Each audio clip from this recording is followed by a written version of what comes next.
দলিলের দ্বারা সাবিত হলো সুন্নিদের আকীদা সহি। আমার নবী গোটা দুনিয়াতে দেখেন এবং শোনেন। বড় করে বলুন সুবহানাল্লাহ। এটাকে ইংরেজিতে বলে ওপেন হার্ট সার্জারি। সাহাবায়ে কেরাম বলতেছে, হুজুর এটা কিভাবে সম্ভব? রক্ত প্রবাহিত হলো না, হাদিস শরীফের মধ্যে আসছে। কিন্তু হুজুরের সিনা খুলেছেন। সিনায়ে মোবারক খোলার পর সাহাবায়ে কেরাম আশ্চর্য হলেন, বিচলিত হলেন, এটা কিভাবে সম্ভব? নবীজি বললেন, তানামু আইনুহু ওয়ালা ইয়ানামু কলবুহু। নবীদের হৃদয় কখনো ঘুমায় না, যদিও চক্ষু ঘুমায়। বড় করে বলুন সুবহানাল্লাহ। কিন্তু এখানে যে মজার বিষয়টা, এটা ইমাম বদরুদ্দিন আইনি হানাফি তার বুখারী শরীফের শারা, আমাদের হানাফি মাযহাবের আলোকে যে শারা লিখেছে বুখারীর, এটা আল্লামা ইমাম বদরুদ্দিন আইনি হানাফি। আর শাফি মাযহাবের আলোকে মাসলা যত আসছে শাফিদের, ইমাম কুস্তালানি আলাইহির রহমা তিনিও শাফিঈ, এবং আল্লামা বদরুদ্দিন আইনি হানাফি, উনি হানাফি মাযহাবের। আর উমদাদুল কারি ফি শরহ সহিহুল বুখারী, এটা হলো শাফি মাযহাবের। তো এখন এটার মধ্যে তিনি এনেছেন যে জিবরিল আমিনের সামনে যখন হুজুরের কলব মুবারককে দেওয়া হলো, দেখতেছেন কলবুন শাদীদুন ফিহি আইনানে। আমার নবীর কলব মুবারকটা পরিচ্ছন্ন পরিচ্ছন্ন। বড় করে বলুন সুবহানাল্লাহ। শাদীদ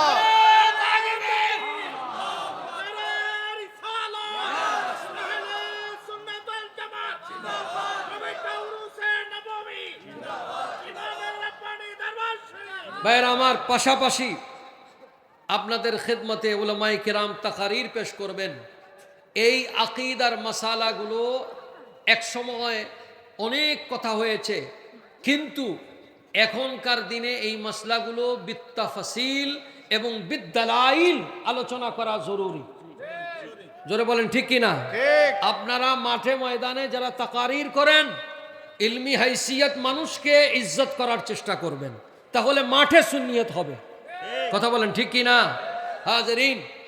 দ্বিতীয় কথা হলো, এমন এক সিলসিলার সাথে আপনারা নিসবত, সিলসিলায়ে আলিয়ায়ে নকশবন্দিয়া মুজাদ্দিদিয়া, যেই সিলসিলার খুশখবরি হজরতে ইমাম রব্বানী, কাইয়ুম জমানি, মখদুম জাহানি, মুজদ্দিদ মুনव्वर আল-ফিসানি, আবুল বারাকাত শাইখ আহমদ ফারুকি সরহন্দি আলাইহির রহমা বলেছেন যে এই তরিকাকে হযরত ইমাম মাহদী আলাইহিস সালাম সত্য বলে ঠিক করে দিবেন। সুবহানাল্লাহ।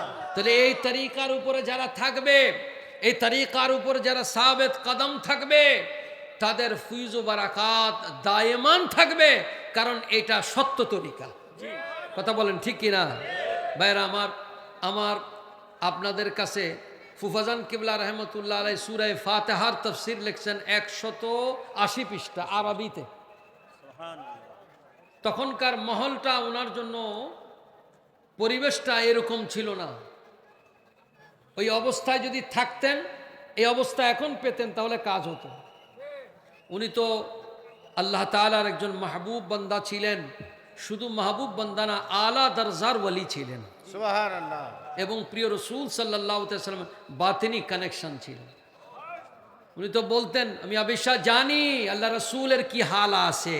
সুবহানাল্লাহ। তো দেখতে আসি কোন অবস্থার মধ্যে আল্লাহর হাবিবের সাথে দিদার হইতে আসে। ওনার এই ভাষার মধ্যে মিষ্টি ছিল। কি ছিল?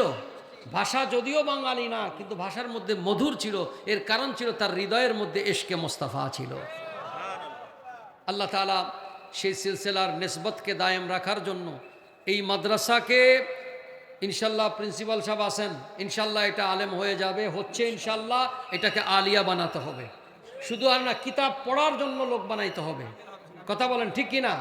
কামেল বহু মাদ্রাসা আছে, লিখতে পড়তে জানে না, এই কামেল হওয়ার দরকার নাই। কামেল মানে পরিপূর্ণ, কামেলের মতো কামেল আরবিতে পড়তে জানতে হবে। আরবি জের হবে না, জবর হবে না, পেশ হবে না, এই জানে না, এই আলেম হওয়ার কোনো লাভ আছে নি? হ্যাঁ, এই জন্য ইলমি হাইসিয়ত, ইলমি ফিকর মাকতাবাত, এটা আমাদের তৈরি করতে হবে। এটা কোনো অবস্থায় যেন খালি না। সৈয়দ আবিদ শাহ মুজাদ্দিদিকে কেউ এই কারণে ভয় পাইতো না যে উনি অনেক লম্বা চড়া ছিলেন, অনেক মাইক টাইট দিতেন নাকি। সৈয়দ আবিদ শাহ মুজাদ্দিদিকে ভয় পাইতো যার ইলমের বাহারের কারণে, বাহারুল উলুম ছিলেন, কারণ জানতেন তার সামনে মুবাহাসা করার জন্য যে ইলম দরকার তার সামনে সেখানে মোকাবেলার ছিল না। আমরা সেই দরজাকে হারিয়ে ফেলেছি। একদিকে বাহরুল উলুম ছিলেন, আরেকদিকে বাহরে মারিফাতও ছিলেন। তো সুতরাং হাজেরিন, এই ধারাবাহিকতাকে যদি আমরা ধরে রাখতে না পারি আমাদের আকাবেরিনদের, তাহলে আমাদের লক্ষ্যবস্তু থেকে আমরা দূরে সরে যাব। আপনারা মাঠে ময়দানে বিয়ের অনুষ্ঠানে সুন্নিয়তের বইগুলি উপহার দিবেন, গিফট অন্য কিছু দেওয়ার দরকার নাই। সুন্নি বইগুলো কিনে কিনে বিয়ের অনুষ্ঠানে দিবেন, জন্মদিনে দিবেন, তাহলে প্রচার হবে। শুধু আমরাই করব, আপনারা করবেন না, এটা হতে পারে।